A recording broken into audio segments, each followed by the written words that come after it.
Hi hello नमस्कार friends, ताईंनो, मैत्रिणींनो. आज आहे गुरुवार, तर आज असतो माझा उपवास. श्री स्वामी समर्थ. आज मी तुम्हाला खिचडी भगरची खिचडी, उपासाची भगरची खिचडी रेसिपी तुम्हाला दाखवणार आहे. तर माझ्यासाठी भगर बनवत होते, तर चला म्हणलं तुमच्यासोबत पण शेअर करू नये. मी थोडंसं वेगळ्या पद्धतीनं भगरीची खिचडी करते, ती खूप छान आणि टेस्टी लागते. ती आता मी तुमच्यासोबत शेअर करते. तर भगरीची खिचडी करण्यासाठी हे अर्धी वाटी भगर स्वच्छ पाण्याने धुवून घेतला आहे.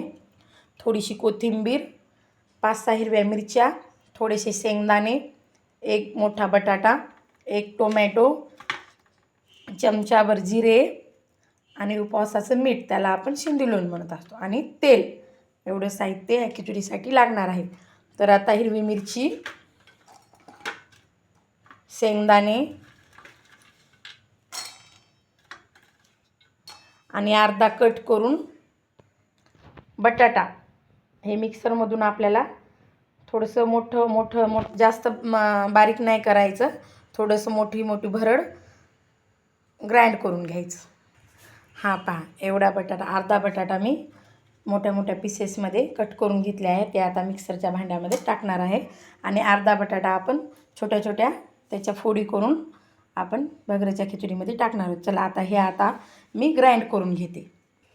हे पहा, अशी थोडीशी मोठी भरड मी ह्या सर्व मिश्रणाची साहित्याची मिश्रण बनवले आहे. हे पहा, असं थोडंसं मोठं, जास्त त्याला बारीक पण नाही करायचं. तर आता गॅसची फ्लेम ऑन केलेली आहे.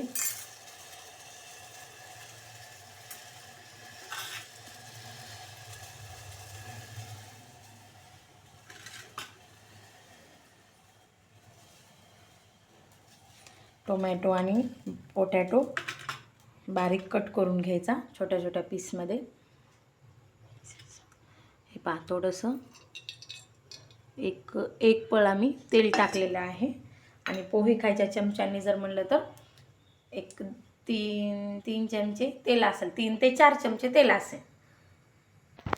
तेल आता चांगलं गरम झालेलं आहे. त्यामध्ये जिरे टाकून घेऊ.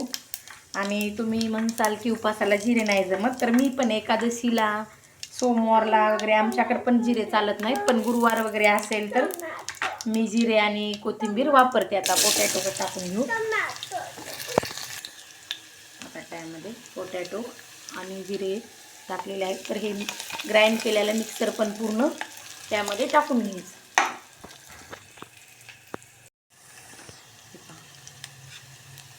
त्याला चांगलं तळू द्यायचं. एवढी मस्त अशा प्रकारे तुम्ही पण भगरीची खिचडी करून उपासाला नक्की खाता येईल मैत्रिणीनं. एवढी छान ही खिचडी लागते ना, खूपच छान. आणि त्याला पातळ, त्याची कन्सिस्टन्सी कसं असं पातळ ठेवायचे, जास्त घट्ट नाही करायचं. ते आता मी समोर तुम्हाला दाखवेनच. त्याला चांगलं तळू द्यायचं, कारण ते कच्चं आहे ना. पोटॅटो, हिरवी मिरची, शेंगदाणे पण पूर्णच सर्वच कच्चं आहे साहित्य. आणि हे पहा, एवढं मी अर्धी वाटी भगर घेतले, पण एवढं खूप होतं नाही, खूप जास्त होतं भगरचा भात अगोदरच कमी जरी घेतलं तरी खूप जास्त होत असतो.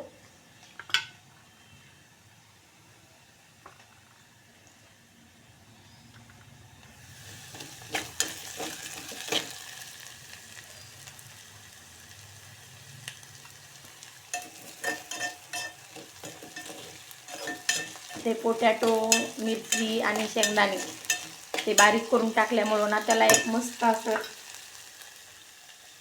टेस्ट येते. आणि थोडंसं भगरीच्या खिचडीला असं थोडंसं थिकनेस येतं.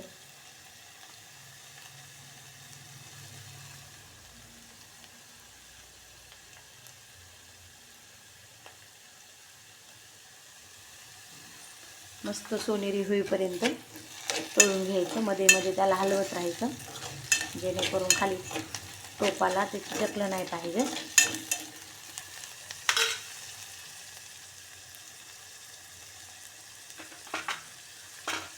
आता टोमॅटो टाकून घ्यायचा.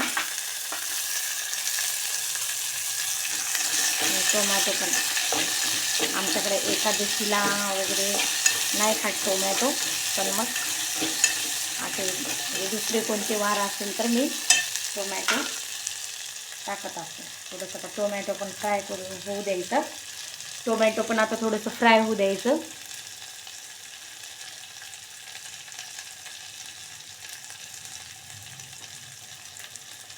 ही भगरची खिचडी खूपच मस्त लागते.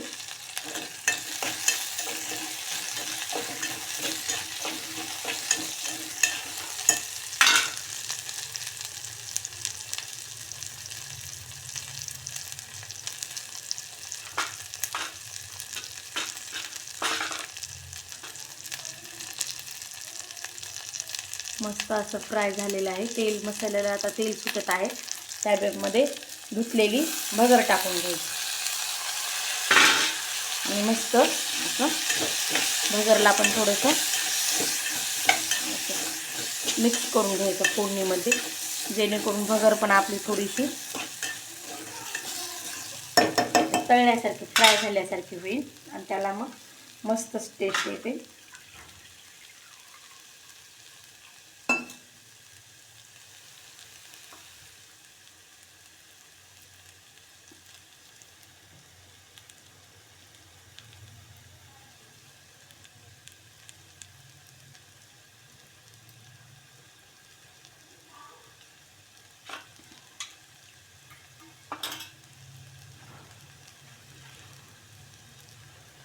मस्त फ्राय झालेला आहे. त्यामध्ये आता पाणी टाकून घ्यायचं. पाणी मैत्रिणींना खूप टाकायचं. पाणी जास्त टाकेल तरच ते आपली खिचडी थोडीशी अशी चिकट असेल तरच खिचडी खूप छान लागते.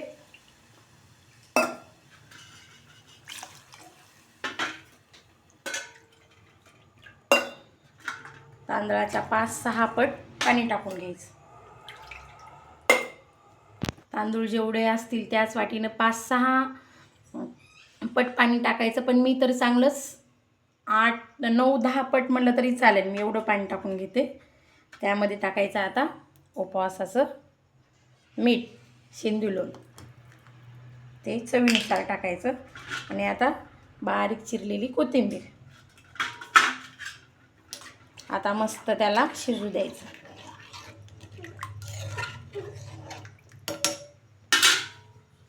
एवढी मस्त लागते ना ताई खिचडी. आता मस्त शिजू द्यायचं. शिजल्यानंतर मी तुम्हाला दाखवते.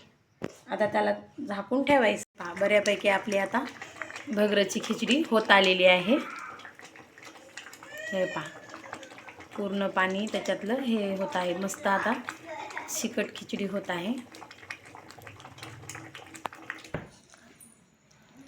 ही पहा, आता मस्त अशी आपली भगरची खिचडी रेडी झालेली आहे. गरमागरममधून वाफा निघतात पहा.